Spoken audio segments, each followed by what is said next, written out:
राधे राधे दोस्तों, आप सभी को नरक चतुर्दशी की ढेर सारी शुभकामनाएं। तो दोस्तों, नरक चतुर्दशी को छोटी दिवाली, रूप चौदस, काली चौदस और नरक निवारण चतुर्दशी जैसे नामों से जाना जाता है। यह पर्व दिवाली से एक दिन पहले मनाया जाता है और कार्तिक मास की कृष्ण पक्ष की चतुर्थी को आता है। छोटी दिवाली पर कितने दीपक जलाने चाहिए? छोटी दिवाली पर यम के दीपक के साथ कुल 14 दिए जलाना शुभ माना जाता है। इन दियों को पूजा घर, किचन, तुलसी के पास, मुख्य द्वार, छत, बाथरूम व पानी के स्थान समेत घर के अलग अलग स्थानों पर रखना चाहिए।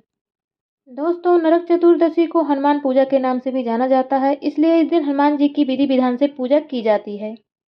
इस दिन हनुमान जी के सामने सरसों के तेल का दीपक जलाएं और फिर ओम हंग हनुमते रुद्रात्मकाय हुं फट मंत्र का कम से कम 11 बार जाप करें। इस उपाय को करने से कर्ज से मुक्ति मिलती है और भगवान हनुमान की कृपा आप पर बनी रहती है। दोस्तों, नरक चतुर्दशी के बारे में बहुत सारी पौराणिक कथाएं जिन्हें आज हम आपके सामने प्रस्तुत कर रहे हैं। तो चलिए, हमारी पहली कथा है। नरकासुर को भौमासुर भी कहा जाता है। कृष्ण अपनी 8 पत्नियों के साथ सुखपूर्वक द्वारिका में रह रहे थे। एक दिन स्वर्गलोक के राजा देवराज इंद्र ने आकर उनसे प्रार्थना की, हे कृष्ण, प्राग ज्योतिषपुर के दैत्यराज भौमासुर के अत्याचार से देवतागण त्राहि कर रहे हैं। क्रूर भौमासुर ने वरुण का छत्र, अदिति के कुंडल और देवताओं की मणि छीन ली है और वह त्रिलोक विजयी हो गया है।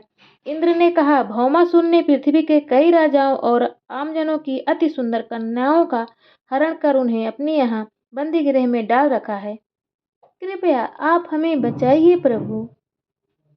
इंद्र की प्रार्थना स्वीकार करके श्री कृष्ण अपनी प्रिय पत्नी सत्यभामा को साथ लेकर गरुड़ पर सवार हो प्राग ज्योतिषपुर पहुंचे। वहां पहुंचकर भगवान श्री कृष्ण ने अपनी पत्नी सत्यभामा की सहायता से सबसे पहले मुर दैत्य सहित मुर के 6 पुत्रों ताम्र, अंतरिक्ष, श्रवण, विभावसु, नौस्वान और अरुण का संहार किया।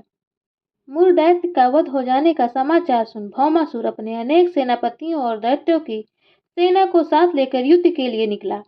भौमासुर को स्त्री के हाथों मरने का श्राप था, इसीलिए भगवान श्री कृष्ण ने अपनी पत्नी सत्यभामा को सारथी बनाया और घोर युद्ध के बाद अंत में कृष्ण ने सत्यभामा की सहायता से उसका वध कर डाला। इस प्रकार भौमासुर को मारकर श्री कृष्ण ने उसके पुत्र भगदत्त को अभयदान देकर उसे प्राग ज्योतिष का राजा बनाया। भगदत्त कौरवों की ओर से महाभारत युद्ध में लड़ता है। जिस दिन श्री कृष्ण ने भौमासुर का वध किया था, उस दिन कार्तिक माह की चतुर्दशी थी, इसलिए उसे नरक चतुर्दशी भी कहा जाता है। इस दिन श्री कृष्ण ने भौमासुर अर्थात नरकासुर का वध किया था और उसकी कैद से लगभग 16,000 महिलाओं को मुक्त कराया था। इसी खुशी के कारण दीप जलाकर उत्सव मनाया जाता है। दोस्तों, नरक चतुर्दशी की एक दूसरी कथा भी है। दूसरी कथा यह है कि रतिदेव नामक एक धर्मात्मा राजा थे। उन्होंने अनजाने में भी कोई पाप नहीं किया था। फिर भी जब मृत्यु का समय आया तो यमदूत उन्हें नरक ले जाने के लिए आ धमके। राजा ने कहा कि आप मुझ पर कृपा करें और बताएं कि मेरे किस अपराध के कारण मुझे नरक जाना पड़ रहा है। यह सुनकर यमदूत ने कहा कि हे राजन, एक बार आपके द्वार से एक ब्राह्मण भूखा लौट गया था। यह उसी पाप का कर्म का फल है। यह सुनकर राजा ने यमदूत से 1 वर्ष का समय मांगा।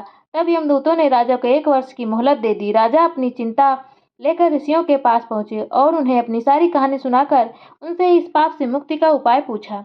राजा ने ऋषि से पूछा। तब ऋषि ने उन्हें बताया कि कार्तिक मास की कृष्ण पक्ष की चतुर्दशी का व्रत करें और ब्राह्मणों को भोजन करवाकर उनके प्रति हुए अपने अपराधों के लिए क्षमा याचना करें। राजा ने वैसा ही किया जैसा ऋषियों ने उन्हें बताया था।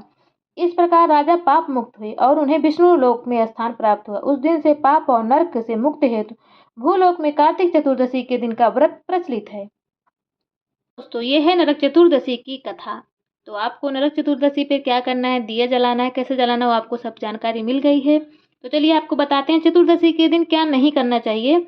चतुर्दशी के दिन मांस, मदिरा, प्याज, लहसुन जैसे तामसिक भोजन से परहेज करें। नमक का सेवन, व्रत रखने वाले और पूजा करने वाले व्यक्ति को नमक नहीं खाना चाहिए क्योंकि यह व्रत के फल को कम कर सकता है। इस दिन क्रोध करना या किसी से कटु वचन बोलना भी वर्जित है। किसी प्रकार की जीव हत्या से बचना चाहिए। ऐसा कोई भी काम ना करें जिससे दूसरों को हानि पहुंचे।